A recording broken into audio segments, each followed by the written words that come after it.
Buraya niye gelmiyorsunuz? Buraya gelmeyin ya. Gözünüz burası karıştı ya. Buraya gelmeyin. Burası Müslüman ülke. Burası Müslüman, tamam mı?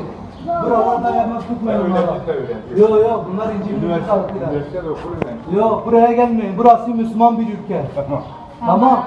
Tamam yok. Burada ev yok. Barınma yok. Güle güle hadi. Dayı burada tutmayın onlara. Söylemek istediğim şudur, Bağlar Kaynartepe halkı olarak biz misyonerlere karşıyız zaten. Çatışmaların olduğundan bu yana kendilerine pay çıkarmaya çalışıyorlar. Gençlerin psikolojisini bozmayla, işte İncil dağıtarak, şeker satar gibi İncil dağıtmaya başladılar onlar. Biz de hani buranın halkı olarak bunları istemedik. Az önce zaten malumunuz gördünüz. Bütün vatandaşlar olarak buna karşı çıktılar. İşte biz sizleri burada istemiyoruz. Bizim halkımız Müslümandır. Yani bu halkın beynini ve halkın aklını karıştırarak insanlara işte İncil dağıtıyorsunuz. İşte bir şekil onları ikna kabiliyetinizle onları ikna etmeye çalışıyorsunuz. Yani biz bunlara izin vermeyeceğiz. Yani ben bir Müslüman olarak benim görevimdir.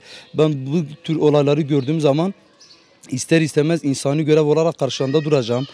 Ve biliyorum ki benimle beraber duyarlı birçok insanlar vardır. İnşallah böyle bir şey bir daha karşılaşmayız. Karşılaştığım zaman tepkimiz açık ve nettir. Biz onları istemiyoruz.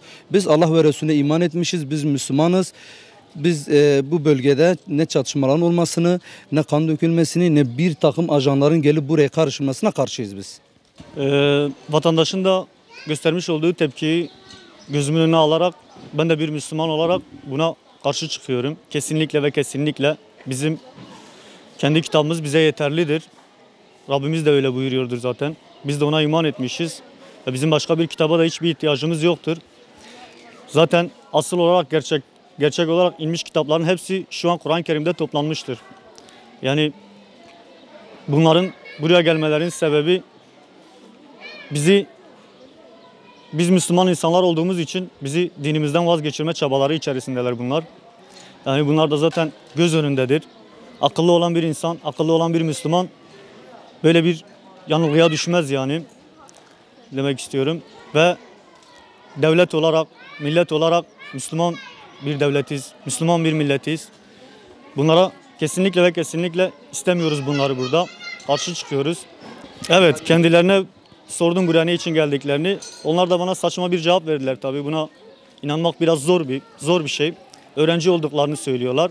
Zaten öğrencilerse neden İncil dağıtıyorlar? Bize dinimizi öğretecek olan insan iman eden insan olur ancak. Yani iman etmeyen insan bize dinimizi öğretemez. Ve devlet yetkililerinin de bunları görüp bunlara müdahale etmesini istiyoruz.